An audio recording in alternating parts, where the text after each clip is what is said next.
혹시 성도님들 지금 기도의 제목 가운데 오래도록 기도했는데 그것에 대해서 응답받지 못하시고 배달받지 되지 않는 편지를 보내는 것 같은 마음으로, 그렇지만 안 붙일 수 없어서 계속 붙이고 있는, 혹시 그런 기도 생활을 하고 계시지는 않습니까? 저 역시 이런 고민을 했던 시간들이 있고, 혹 앞으로 신앙 여정에도 이런 고민 가운데 빠지게 될 시간들도 있을지 모르겠습니다. 저는 오늘 말씀을 통해서 이러한 전반적인 질문에 대해서 여러분과 제가 깊이 생각해 볼 수 있게 될 간절히 바랍니다. 그렇지만 제가 설교를 준비하면서 이 무엇이 기도 응답인가, 이런 본질적인 질문에 대해서 완벽하게 우리를 만족시켜주는 그런 논리를 제가 여러분에게 드릴 수 없다는 것을 전제로 말씀드립니다. 왜냐하면 기도는 하나님과 인격적인 관계지 우리가 수학 공식처럼 논리적으로 규명할 수 있는 것이 아니라는 것을 우리가 받아들여야 되는 것입니다. 그렇기 때문에 저는 오늘 말씀을 전하면서 한편으로는 굉장한 두려움과 또 기대를 가지고 말씀을 전합니다. 제가 오늘 말씀을 드리면서 여러분, 높은 산을 등반할 때는 그 현지 쉘파라고 그럽니까? 쉘파가 어느 지점까지 인도해주고, 그리고 그 어느 시점이 지나면 거의 대부분은 등반가들만 높은 정상에 홀로 올라가는 것이 대체적인 등산의 과정인 것 같습니다. 제가 기도의 순례를 오늘이 두 번째 시간인데 앞으로 몇 번까지 해야 될지 모르겠지만, 저는 정상까지 같이 올라가는 것이 아니라 어느 지점까지 제가 모셔가고, 그리고 그 이후로는 성도님들께서 평생을 두고 걸어가셔야 될 길이다, 이런 생각이 듭니다. 기도에 대해서 정말 높은 산을 올라가는 그런 등반가처럼 성도님들이 이 기도의 산을 높은 곳까지 올라가실 수 있게 되기를 주님의 이름으로 간절히 축원합니다. 기도가 응답되지 않는 이유는 가장 먼저 우리가 잘못 구할 때 기도가 응답되지 않습니다.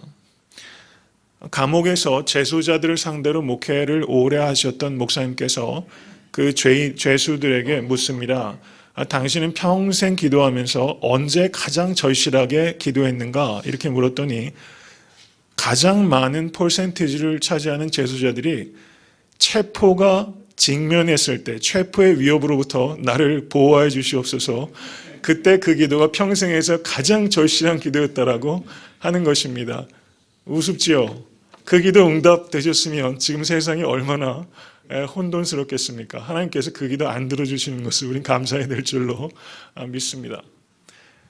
이 죄인이 그 법을 피해서 도망다니면서 하나님 제발 좀 법망을 피할 수 있게 해달라고 기도하는 것처럼, 그렇게까지 우리가 기도가 우스꽝스럽지는 않을지는 몰라도 우리가 드리는 기도가 분명히 하나님 보시기에 잘못된 기도를 우리가 드릴 때가 있다는 것입니다. 그럴 때는 하나님께서 그것을 결코 들어주지 않으십니다. 예수님께서 마가복음 8장에 본인이 순환당하실 것에 대해서 첫 번째 예언하셨을 때 베드로가 어떻게 합니까? 예수님을 붙잡고 가나였다, 이렇게 말하고 있어요. 그런데 성경 원어는 에피티마오라는 단어가 사용되고 있는데, 그것은 베드로가 예수님을 굉장히 크게 꾸짖은 것입니다. 그때 예수님께서 베드로에게 뭐라고 말씀하십니까? 사단아, 내 뒤로 물러가라, 이렇게 말씀하셨습니다. 그것이 마가복음 8장입니다. 그리고 곧 이어지는 마가복음 9장에서는 예수님께서 베드로와 야고보와 요한을 데리고 변화산에 올라가시지요. 그래서 모세와 엘리야가 나타납니다. 그래서 예수님과 대화를 나누는 황홀경이 펼쳐집니다. 그때 베드로가 뭐라고 말합니까? 주여, 여기가 좋사오니 여기서 천막을 짓고 여기서 살자고 베드로가 이야기를 했어요. 진심을 다해서 한 이야기입니다. 그때 예수님께서 그렇게 하셨습니까? 그 청을 거절하셨습니다. 야고보와 요한은 어떻습니까? 예수님께서 이제 십자가에 달리시기 직전에 야고보와 요한은 하나는 우편에 하나는 좌편에 앉게 해달라고 요청했습니다. 그때 예수님께서는 어떻게 하셨습니까? 너희가 구하는 것을 알지 못하고 구한다 라고 말씀하셨죠. 예수님께서는 베드로를 꾸짖으실 때 내가 하나님의 일을 생각지 아니하고 도리어 사람의 일을 생각하는도다 라고 말씀하시면서 기도에 응답하시지 않는 이유가 바로 우리가 사람의 일을 생각하고 그리고 사람의 영광을 위해서 기도할 때 하나님께서는 그것을 응답하지 않는다는 명확한 원칙을 세우셨다는 것입니다. 이것을 야고보는 야고보서 4장 3절에 구하여도 받지 못함은 정욕으로 쓰려고 잘못 구하기 때문이다 라고 말씀하셨다는 것입니다. 기도가 응답받지 못하는 가장 분명한 이유는 잘못된 기도일 때 그것이 응답되지 않는다는 것입니다. 또 하나 중요한 것은 우리가 기도 자체는 바른 기도라고 할지라도 기도를 하는 사람이 잘못되어 있을 때 하나님께서 그 기도를 응답하지 않으신다라는 사실입니다. 베드로전서 3장 7절을 보시면 남편된 자들아 이와 같이 지식을 따라 너희 아내와 동거하고 저는 더 연약한 그릇이요 또 생명의 은혜를 유업으로 함께 받을 자로 알아 귀히 여기라. 이는 너희 기도가 막히지 아니하게 하려 함이라. 이렇게 말씀하고 계세요. 아내를 귀히 여기라 라고 말씀했다는 것입니다. 아내를 귀히 여기지 않고 존중하지 않고 그 관계가 깨어지면 기도가 막히게 된다는 것입니다. 이것은 기도자가 우리가 기도의 행위를 내가 1시간 구별해서 머리를 조아리는 것이 기도가 아니라 나의 전반적인 삶의 영역에서 내가 다른 사람들과 맺고 있는 관계가 나의 기도에 영향을 끼친다는 매우 중요한 원리를 우리에게 말씀해 주고 있다는 사실입니다. 이사야서 1장 15절에서 17절은 이렇게 말씀합니다. 한번 찾아보시기 바랍니다. 읽도록 하겠습니다. 너희가 손을 펼 때에 내가 눈을 가리우고 너희가 많이 기도할지라도 내가 듣지 아니하리니 이는 너희의 손에 피가 가득함이니라. 너희는 스스로 씻으며 스스로 깨끗게 하며 내 목전에서 너희 악업을 버리며 악행을 그치고 선행을 배우며 공의를 구하며 학대받는 자를 도와주며 고아를 위하여 신원하며 과부를 위하여 변호하라 하셨느니라. 아멘. 여기서 보시면 너희가 많이 기도할지라도 내가 그 기도를 받지 않겠다. 주님께서 하나님께서 말씀하셨어요. 그런데 여기에서 역시 강조하고 있는 것이 무엇입니까? 다른 사회적인 약자와의 관계입니다. 학대받는 자, 고아, 그리고 과부를 살피는 일들을 등한히 하고 이기적으로만 살아가면 그 기도를 하나님께서 받지 않으신다. 이렇게 지금 말씀하고 있다는 것입니다. 내가 다른 사람들과 맺고 있는 관계, 그리고 사회적 약자, 그리고 사회적인 윤리 이런 것에 대해서 도외시하는 사람의 기도를 하나님께서 많이 기도해도 그것을 받지 않는다. 이렇게 이사야서에서는 말씀하고 있다는 것입니다. 이것이 실제적으로 적용이 될 때 이 문제가 어떻게 나타나는지를 실제적인 역사적인 신뢰를 통해서 말씀을 나누고자 합니다. 일정에도 제가 설교를 하면서 이 부분을 자세히 한번 말씀드린 적이 있습니다. 남북 전쟁이 일어났을 때 그 당시에 남부에 속한 목회자들은 하나님께서 남부 편이라고 이야기를 했습니다. 그리고 북부에 속한 목회자들은 거의 대부분의 사람들이 북부에 하나님께서 북부 연합군의 편이다. 이렇게 이야기를 했습니다. 남부 연합의 대통령이 제퍼슨 데이비슨이었습니다. 그때 이 제퍼슨 데이비스가 남부 연합에 속한 모든 국민들을 독려하면서 이렇게 말했습니다. 기도야말로 전능하시며 만사를 주관하시는 하나님을 기쁘게 해드리는 일이며 적들과의 싸움에서 남부 연합의 가담한 주들을 보호하고 지켜주는 방패가 되리라. 이것을 확신하고 온 국민은 기도에 나를 지켜 기도해라. 여러분, 제퍼슨 데이비스 대통령이 말한 지금 읽어드린 이 내용이 틀린 것이 있나요? 100% 신앙적으로 맞는 이야기입니다. 그런데 무엇이 문제입니까? 이 데이비스가 기도했던 내용과 그리고 남부연합의 국민들을 독려했던 이야기를 들었던 에브라임 링컨은 이렇게 말했습니다. 다른 사람의 이마에 흘러내리는 땀방울에서 자기 입속을 차릴 욕심으로 감히 공의로우신 하나님의 도우심을 청한다는 건 정말 이상한 노릇이 아닐 수 없습니다. 이렇게 말했습니다. 경건한 신앙과 노예 제도를 고집하는 것이 서로 양립할 수 없다는 것을 에브라임 링컨이 지적한 것입니다. 이 말씀은 바로 이사야서 1장 15절에서 17절의 말씀이라고 할 수 있습니다. 남부의 목회자들은 모두 남부의 하나님의 편이시다. 그리고 북부의 목회자들은 모두 하나님께서 북부의 편이다 라고 얘기했을 때 그때 에브라임 링컨은 매우 놀라운 균형을 갖고 있습니다. 에브라임 링컨은 그때 이렇게 말했습니다. 하나님께서 우리 편이라고 말하는 것보다 더 중요한 것은 우리가 하나님의 편이 되는 것입니다. 이렇게 말했던 것입니다. 에브라임 링컨은 매우 정확하고 겸손한 관점을 유지할 수 있었다는 것입니다. 여러분 어떻습니까? 이 세대에 벌어지는 여러 가지 일들을 보면요, 안타깝지만 신학교에서도요, 경우에 따라서는 그 교수님들이 다 목사님들이시죠. 학교에서 의견이 반으로 쫙 갈라집니다. 신학교 내에서 의견이 갈라지면 일반 대학교에서보다 해결하기 훨씬 힘들어요. 왜냐하면 이분들이 다 기도응답이라고 하시는 통에 이 문제가 해결이 되지는 않아요.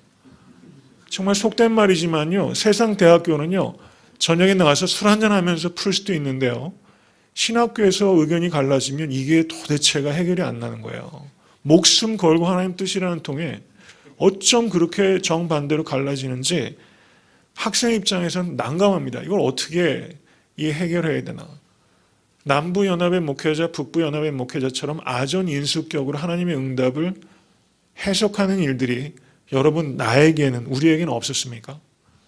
근데 에브라임 링컨은 이렇게 국가의 중대사가 달리고 인류 전체의 인권에 관계된 역사의 획을 긋는 이 중요한 국면에서 아브라함 링컨은 하나님께서 우리 편이다 얘기를 하지 않고 우리가 하나님의 편에 서는 것, 그것이 가장 중요한 것이다 라고 지적해낼 수 있는 이런 정교한 영적 분별력을 가진 대통령을 갖는다는 것, 이거 정말 대단한 축복이 아닐 수 없습니다.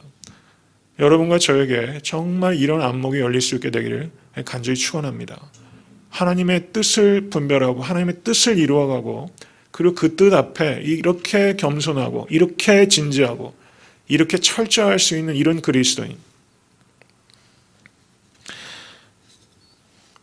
하나님의 응답에 있어서 우리가 어떤 것을 하나님의 응답이라고 이해할 수 있을까, 말할 수 있을까? 그리스도를 믿지 않는 세속의 역사학자들은 남북전쟁의 승리를, 북군의 승리는 그렇게 될 수밖에 없었던 군사적 그리고 산업적 혹은 경제적인 이유가 있었을 것이다, 아마 그렇게 분석해낼 거야.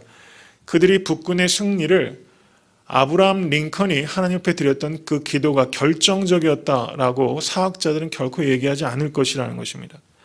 제가 이 말씀을 드리는 이유는 이렇게 중요한 역사적인 분기점에 있는 사건도 해석하기에 따라 하나님의 응답이라고 읽어낼 수 있는 사람이 있는가 하면 그것은 우연이거나 아니면 역사적으로 그렇게 될 수밖에 없었던 필연적인 원인이 있었을 것이다, 이렇게 이해하는 사람이 얼마든지 나올 수 있다는 것을 말씀을 드리는 것입니다. 코스타리카에서 창녀촌에서 아주 오랜 시간 동안 돈을 받고 몸을 팔면서 아주 비참하게 살았던 여인이 있었습니다. 그 매음꾼을 탈출하려 여러 번 시도했지만 번번이 실패했습니다. 그런데 이 창녀촌에 있었던 이 여인이 하는 침대 밑으로 내려와서 정말 간절하게 울부짖으며 부르짖었습니다. 그때 하나님께서 이 창녀에게 환상을 보여주었습니다. 그때 그 환상으로 보여줬던 글이 라합 제단으로 가라라는 것이었어요. 라합 제단으로 가라. 그런데 이 여인은 라합이 누군지도 몰라요. 그리고 글도 잘 읽을 줄 몰라서 환상 가운데 보였던 그 의미를 정확하게 깨닫는데도 시간이 걸렸습니다. 그래서 주변 사람에게 은밀히 부탁을 해서 라합 제단의 전화번호를 알아서 그곳에 전화를 했는데, 우연하게도 전화를 걸었던 그 순간에 라합 제단의 대표인 마릴리 아나라는 사람과 통화가 돼서 이 라합 제단을 통해서 이 사람이 매음굴에서 탈출할 수 있었다는 것입니다. 여러분, 이 창녀의 경우에는 어떻습니까? 기도했을 때 하나님께서 환상 가운데 글씨를 보여주시고 라합 제단이라는 매우 분명한 디렉션을 주셔서 또 전화를 해서 실제 거기서 탈출하게 되는, 누가 들어도 부인할 수 없는 명확한 하나님의 응답이 있었습니다. 그렇지만 어떻습니까? 성도 여러분, 여태까지 신앙생활을 해오시면서 여러분들이 기도하셨을 때 누가 봐도 부인할 수 없을 만큼 명확한 인과관계를 갖고 있는 기도 응답을 우리가 받은 적이 있는가? 아마 거의 대부분은 그렇지 않을 것이다 라고 생각이 듭니다. 나 개인적으로는 하나님께서 응답하셨다라고 이야기를 하고 정말 그것을 믿지만 다른 사람들에게 그것을 이야기하면 다른 사람도 그것을 정말 100% 하나님의 응답이라고 공감할 수 있는 그런 아주 구체적인 명확한 경험들이 우리 가운데 그렇게 많지 않다라는 것입니다. 하나님께서는 그렇게 잘 역사하지 않으시는 것 같아요. 구약 성경에서 나타나는 그렇게 너무나 분명하고 즉각적이고 그리고 초자연적으로 역사하신 하나님을 우리는 실제 신앙생활 속에서 그렇게 경험하기가 어렵습니다. 또 하나만 제가 말씀을 드리겠습니다. 제가 2002년도에 제 남동생 안남홍 집사와 보스턴에서 뉴욕으로 그 차를 운전해서 가다가 코네티컷에서 갑자기 그때 65마일로 제가 달리고 있었습니다. 밤 11시 한 반 정도 됐을 텐데요. 갑자기 사슴이 출몰해가지고 거의 한 3m 앞쯤에 사슴이 턱 쓴 겁니다. 그러니까 그런 경우를 제가 예측을 못했기 때문에 핸들을 확 틀었다가 제가 한 번 말씀드린 적이 있어요. 근데 코네티컷 거기 길이 좁습니다. 옆에 이렇게 그 시멘트 콘크리트로 높은 게 있어요.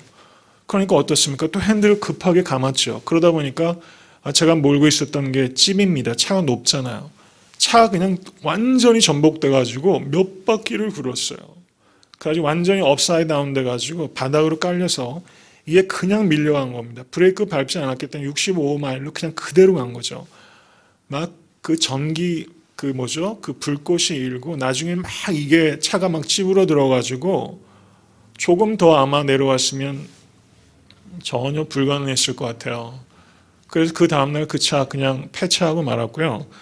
그때 그 옆에 가고 있었던 차들이 좋게 한 30대는 쓴 것 같아요. 100% 사람이 죽는 사고로 생각을 했던 겁니다.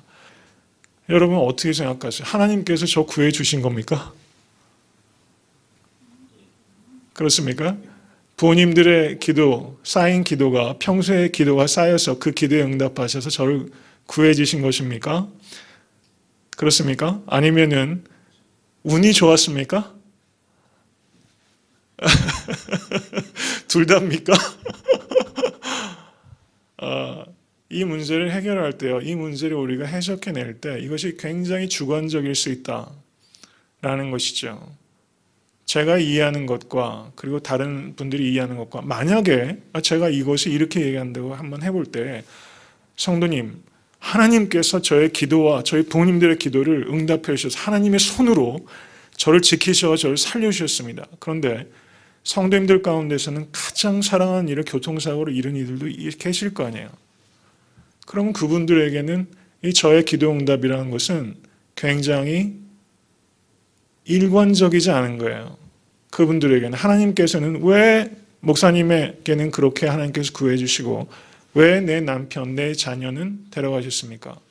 하나님은 왜 똑같은 상황 속에서 이렇게 일관적이지 못하십니까? 이런 질문에 부딪힐 수가 있고 믿지 않는 사람들에게는 이거는 완전히 비과학적인 것이죠. 그래서 하나님의 응답이라는 것이 비일관적이거나 비과학적이다라고 치부해버리면 사실상은 우리는 객관적으로 입증해 내기는 매우 어려운 것이다. 이렇게 말씀을 드릴 수 있다는 것입니다. 여러분 C.S. 루이스라는 영국의 기독교 문필가를 잘 아시죠? C.S. 루이스가 이런 말을 했어요. 기도 응답이란 게 대부분 어떻게 보느냐에 따라서 해석이 달라지는 것이다.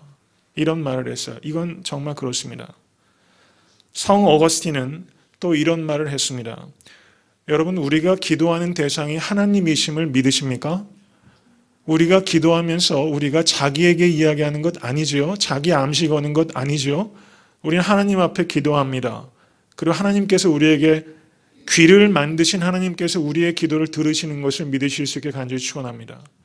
하나님께서는 우리에게 응답하십니다. 그런데 우리가 기도하는 대상이 바로 광대하신 창조주 하나님이시라는 것을 우리가 믿는다면 하나님의 뜻과 생각을 우리가 낱낱이 알아들을 수 있다라고 기대하는 것은 무리일 것입니다. 그렇지 않습니까? 많은 경우에 우리는 그분의 말씀과 그분의 응답을 알아듣지 못할 때가 많이 있다라는 것을 우리가 받아들여야 될 것입니다. 룻기 2장 3절에서 4절을 보시면 이런 이야기가 기록되어 있습니다. 룻이 가서 베는 자를 따라 밭에서 이삭을 줍는데 우연히 엘리멜렉의 친족 보아스에게 속한 밭에 이르렀더라. 마침 보아스가 베들레헴에서부터 와서라고 기록하고 있어요. 성경 기자는 룻이 우연히 보아스의 밭에 들어갔다라고 우연이라고 말하고 있지만 룻기의 저자는 사실상 이야기하고 싶었던 것은 룻이 보아스의 밭에 들어간 것은 우연이 아니라 하나님의 섭리라고 말하고 있는 것입니다. 마침 보아스가 그 밭에 들렸지만 그것은 우연이 아니라 하나님께서 강권적으로 이 보아스를 그때 그곳에 보내셔서 룻과 만나게 하셨다. 이것을 성경 기자는 강조하고 있다는 것입니다. 믿지 않는 사람들은 터무니없는 비과학적인 얘기라고 할 것입니다. 그렇지만 성경 기자는 그리고 룻과 보아스는 이 문제를 어떻게 해결합니까? 내가 그 밭에 간 것은 우연 같지만 거기에는 하나님의 필연이 있었다라고 믿음으로 해석해내는 것입니다. 그렇지 않습니까? 성도님들의 삶 가운데 하나님의 응답을 우리가 해석해낼 수 있는, 발견해낼 수 있는 그런 믿음의 눈 가지실 수 있기를 간절히 축원합니다. 이런 말을 했습니다. 한 학생이 랍비에게 가서 이렇게 물었습니다. 선생님, 우리가 왜 영적인 훈련을 계속해야 됩니까? 이렇게 물었더니 우연한 일이 있게 하기 위해서 우리는 기도해야 된다. 이런 말을 했어요. 영국의 성공의 대주교였던 윌리엄 템플이라는 사람은 이런 말을 했습니다. 기도하면 우연한 일들이 일어난다. 그러나 기도하지 않으면 아무 일도 일어나지 않는다. 이런 말을 했어요. 많이 생각해야 될 말이라고 생각합니다. 성도님들 많이 기도하시기 바랍니다. 그리고 우연같이 보이는 하나님의 필연을 경험하시는 정말 신나는 신앙생활 하실 수 있게 되기를 주님의 이름으로 간절히 축원합니다. 하나님께서 우리가 기도할 때 적지 않은 경우에 하나님께서 그 기도에 응답하지 않으실 때가 있습니다. 여러분, 하나님의 무응답이 하나님의 무관심이 아니라 하나님께서 우리에게 주시는 최고의 선물일 수 있다는 것을 받아들이실 수 있게 되기를 간절히 축원합니다. 만약에 성도님들께서 기도하시는 대로 다 이루어진다면 세상이 어떻게 될까요? 세상이 더 좋은 세상이 될까요? 아니면 세상이 어떤 모습이 될까요? 모세나 욥, 요나나 엘리야, 하나님 앞에 뭐라고 얘기했습니까? 차라리 죽게 해달라고 기도했었죠. 그 기도 응답하셨으면 어떻게 됐겠어요? 하나님께서 응답하시지 않는 그 무응답이, 하나님의 침묵이 때로는 하나님께서 우리에게 가장 좋은 선물을 주시는 것이다. 이것을 우리가 받아들일 수 있게 되기를 바랍니다. 기독교 역사 가운데서 한 가지 또 기가 막힌 에피소드가 있어요. 여러분, 그 성 어거스틴, 이 사람이 굉장히 조로아스터교를 쫓아다니고 굉장히 문란했던 사람입니다. 어머니 고백록을 썼던. 근데 성 어거스틴이 모니카 어머니가 이 아들의 회심을 위해서 18년 동안 기도하셨어요. 아들이 회심하고 그리스도인이 되게 해달라고. 그런데 이 어거스틴이 늘 로마를 가려고 했던 겁니다. 그래서 이 모니카가 저 사악한 도시 로마에 가지 말게 해달라고 하나님께 막 기도했어요. 그런데 이 어거스틴이 어머니 말을 어기고 어머니의 기도를 무시하고 로마로 갔습니다. 그런데 그 여행에서 예수 그리스도를 영접하고 회심한 거예요. 나중에 이 어거스틴이 그런 이야기를 합니다. 하나님께서는 18년 동안 기도하셨던 우리 어머니의 기도에 응답하시기 위해서 로마에 가지 않게 해달라는 어머니의 기도를 거절하셨다는 것이죠. 여기에 이 기도의 비밀과 신비가 있다고 생각이 됩니다. 성도님들 기도하시는 그 기도의 제목이 지금 당장 거절인 것 같아도 이것이 시간을 돌고 돌아서 꾸불꾸불 지나간 후에 이것이 하나님께서 나에게 주신 최고의 선물이라는 것을 여러분들께서 믿고 끝까지 간구하시면 그 기도의 끝에는 하나님께서 가장 선한 것을 베푸시는 하나님을 경험하게 될 것을 믿으실 수 있게 간절히 축원합니다. 기도 응답에 관하여 또 하나 말씀드릴 것은 우리가 기도할 때 내가 그 기도에 책임 있게 반응해야 된다는 것입니다. 주기도문에서 우리에게 일용할 양식을 주옵시고 라고 기도할 때 그 기도를 하면서 내 주변에 있는 헐벗고 배고픈 형제들을 우리가 도외시한다는 것은 그리스도인의 기도의 자세가 아니라는 것입니다. 교회는 예수 그리스도께서 머리이시고 우리는 몸입니다. 머리가 뜻하는 바를 몸은 행동하는 것입니다. 그렇기 때문에 우리는 내가 기도하면서 내가 그 기도 응답이 돼야 된다라는 그런 심리적인 책임과 그리고 간절한 추구가 우리 가운데 있어야 된다는 것입니다. 토니 캄폴로라는 목사님이 계셨어요. 어느 집회에 청빙을 받아서 말씀을 은혜롭게 전하고 강대상에서 막 내려왔는데 그때 그 집회를 주관하던 그 책임자들이 와서 목사님께 다급하게 말합니다. 지금 선교지에서 급한 연락이 왔는데 그곳에 일정 정도의 금액을 보내야 됩니다. 목사님 좀 올라가셔서 기도 한번 해주시죠. 이렇게 얘기했어요. 있을 수 있는 상황 아닙니까? 근데 토니 캄폴로 목사님이 강대상에 올라가셔서 뭐라고 얘기하셨냐면 저는 이 문제 가지고 기도하지 않겠습니다. 이랬어요. 그리고 뭐라고 그랬냐면 거기 앉아있는 사람에게 여러분 지금 제 주머니에는 얼마가 있습니다. 여러분 주머니에 있는 거 다 내놓으시죠. 그래서 그 돈이 안 되면 그때 기도하겠습니다. 이렇게 얘기했어요. 저는 여기에 굉장히 중요한 포인트라고 생각합니다. 우리는 내 주머니에 있는 것 내놓지 않고 우리가 기도하는 데만 머물 때가 너무나 많이 있다는 것을 우리가 생각해야 됩니다. 우리가 기도할 때는 내가 그 기도 응답에 책임을 다하겠다라는 그런 결단, 이것이 우리에게 요청된다는 것을 생각하실 수 있게 되길 간절히 바랍니다. 한 가지만 더 제가 말씀을 드리고 말씀을 맺고자 합니다. 루게릭병에 걸려서 7년 동안 투병하다가 한 남편이 죽습니다. 그리고 루게릭병이 유전이 되는 통에 그 가족의 형과 어머니, 할아버지, 숙모, 사촌 모두 다 루게릭병으로 죽었습니다. 이 돌아가신 남편이고 이 아버지는 자신이 루게릭병으로 죽는 것을 분명히 알고 있었습니다. 7년 동안 투병 생활을 했습니다.